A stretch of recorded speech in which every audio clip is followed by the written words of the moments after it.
Mais j'aimerais moi avoir, bah, voilà, ton point de vue là-dessus parce que je crois que vous êtes des dizaines, je crois, plus de 100 je crois, j'ai 120 On en tête. est, à ce jour, on est 225, ouais, Bon, ah oui, je me suis 225. arrêté il y a longtemps alors à compter, ouais, d'accord. Non mais Donc, que ouais, bah, ouais, c'est raconte-nous la genèse, ton rôle là-dedans parce que j'ai l'impression que chacun a un rôle bien précis.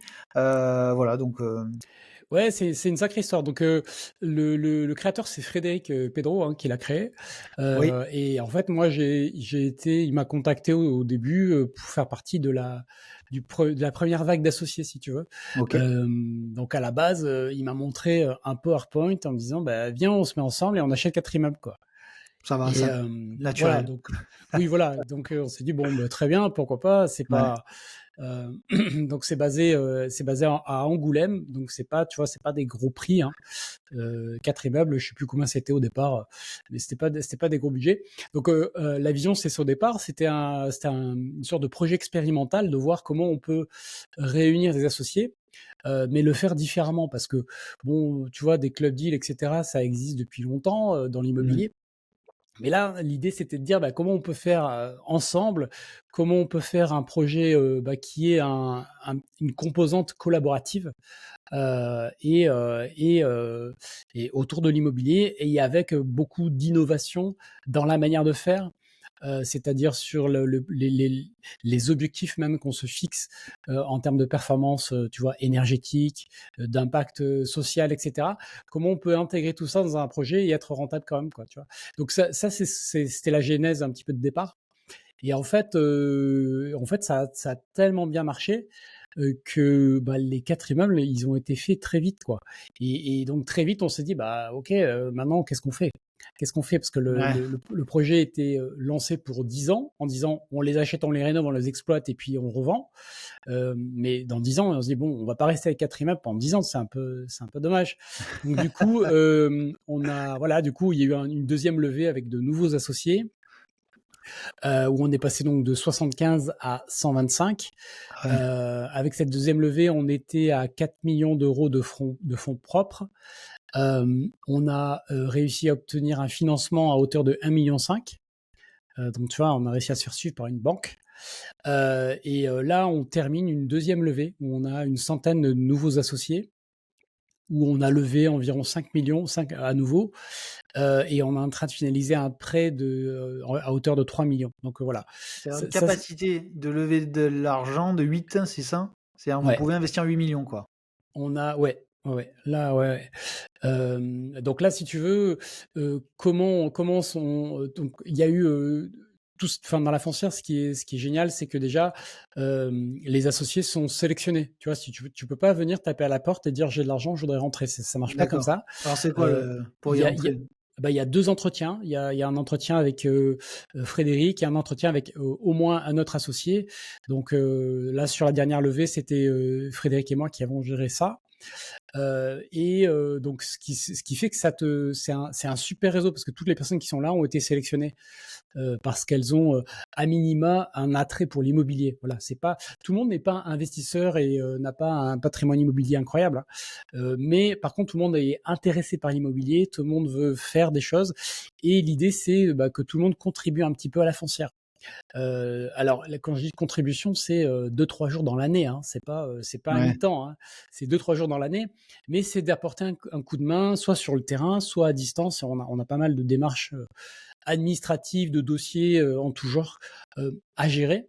Et puis nous, on a mis un accent sur acheter des taudis et puis les rénover et les transformer en DPE A ou B. Ça, ce qu'on s'efforce de faire.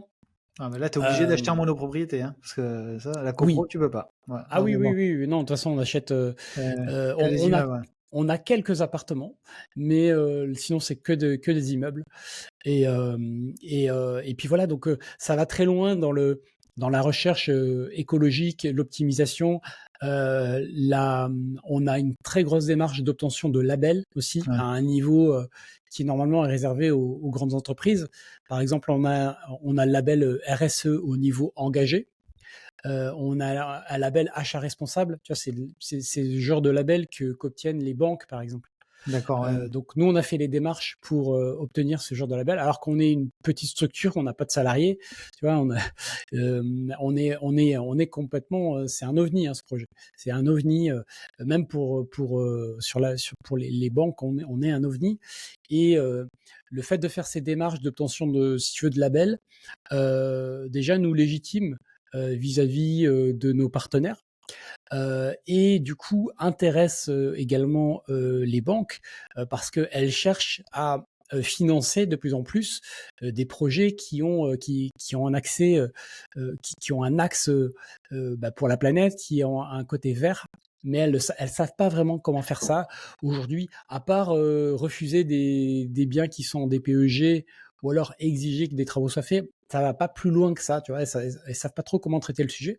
Donc nous, on teste énormément de choses et on fait en sorte de pouvoir leur expliquer comment faire ça correctement. Par exemple, euh, on veut l'année prochaine faire un chantier zéro carbone. Donc pour arriver à ça, il faut déjà lister Ouais.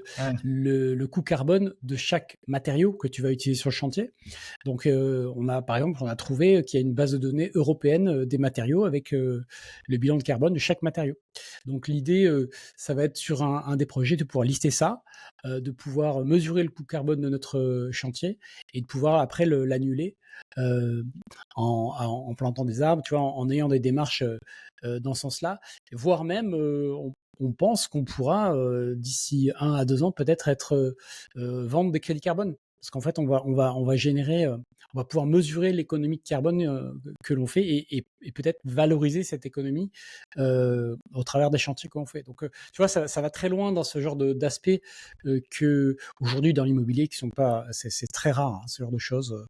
Il y a quelques projets neufs qui font ça en France, mais ça se compte sur les doigts d'une main.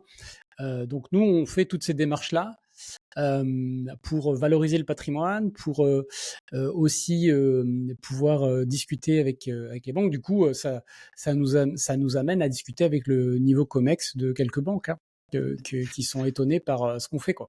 Ben, non, mais après, c'est dans ce sens-là que m'a dit Julien, parce que nous, ce que vous faites, nous, avec Green Living, on le fait dans le diffus. Mais ça ne marche pas dans le diffus. Il faut le faire Qu'est-ce que tu appelles dans le diffus? appartement par appartement. C'est-à-dire que nous, Ah, on a créé la boîte pour faire juste un focus sur Green Living, mais c'est avec la timeline de faire des produits d'investissement locatif clé en main avec un bilan carbone. Donc, d'accord. on est capable, on a la technique, on sait faire, c'est-à-dire des appartements avec des émissions carbone, de décarboner le logement, on sait faire sur le diffus. Sauf que c'est très compliqué parce que tu l'as résumé avec tous les points que tu as dit. C'est-à-dire qu'en fait, ta liste, la base carbone, ou en tout cas de tous les achats que vous avez fait, vous, en Europe, elle existe en France, et la France est l'un des pionniers avec l'Allemagne sur ces différents sujets. Et il y a de la dotée, il y a de la data, Mmh. mais en fait, le problème majeur qu'il y a en diffus versus ce que vous faites en foncière, c'est le volume. Oui. C'est-à-dire qu'en fait, à un moment donné, quand vous avez acheté 4 immeubles, nous 4 appartements, c'est pas du tout la même chose. Il n'y a pas le Mmh, même, oui. il y a pas la même caisse de résonance auprès des fournisseurs, auprès des partenaires. C'est pas du tout la même chose. Et en fait, nous on a commencé par le bas. Et en fait, je pense que l'avènement va venir par les promoteurs, parce que mine de rien, on peut dire ce qu'on pense d'eux, mais ce sont des gros acteurs du logement en France. Mmh. Et c'est pour moi les promoteurs. Alors il y en a qui vont râler, mais c'est tout le monde critique la Formule 1, mais la Formule 1, ça permet de faire de l'innovation auprès des voitures, thermiques ou électriques, hein, qu'on soit pour ou contre, c'est pas le débat. Et les promoteurs, c'est ceux qui créent beaucoup de logements, beaucoup de marge, et c'est ceux qui innovent beaucoup. Le béton bas carbone, voilà, il y a beaucoup de sujets là-dessus. Et en fait, ça découle, ça ruisselle au fur et à mesure des années sur le diffus. Donc, Mmh. je veux pas faire un discours pro ou anti promoteur, c'est pas mon propos, mais d'avoir des acteurs comme vous qui allaient dans l'ancien et parce que les banques, elles adorent aujourd'hui, ça va s'accélérer sur la décarbonation. Alors, c'est un mot qui est galvaudé, Oui. mais pour moi, qui a beaucoup de sens. Et c'est pour ça que j'ai beaucoup aimé le projet que m'avait expliqué à l'époque Julien et dont on parle, parce que c'est exactement le futur. Mais le futur, pas genre, Exactement. pas d'hier, hein, il est d'aujourd'hui, quoi. Je veux dire, il n'est pas si lointain que ça. Non, mais oui, de toute façon, la vision du projet Investir ensemble à la base, c'était de dire que ça coûte beaucoup moins d'un point de vue écologique de rénover l'ancien que de construire de zéro. Et donc, autant bien rénover. Et donc, ça allait très loin. Hein, ça allait très loin. Par exemple, tu vois, sur le DPE, on a des associés qui sont allés se former pour devenir diagnostiqueurs. Mais Carrément. alors qu'ils veulent pas devenir diagnostiqueurs, ils ont déjà un autre Ouais, métier, pour la connaissance. la connaissance, Ouais. l'accès au logiciel, et puis après, nous, on a joué avec le logiciel pour simuler exactement tous les paramètres. Je sais que ils y ont passé des heures et des heures pour savoir exactement quels étaient les travaux que nous devions faire sur nos biens immobiliers. Ah, mais Et c'est génial. Non, mais et ça, c'est comme c'est. ça qu'on arrive, en passant du temps. On a bien sûr tout un aspect où on sait optimiser l'obtention de subventions. Ouais. Donc, tu vois, on obtient. Alors, la foncière, elle a un peu moins de 3 ans, là, aujourd'hui. Aujourd'hui, on a 22 immeubles. Hein. Ok, j'allais te le demander. Voilà, on a Ouais. 22 immeubles. Il y en a la moitié qui sont rénovés, exploités. Et il y a l'autre moitié, c'est de la réserve foncière. Les travaux sont en cours.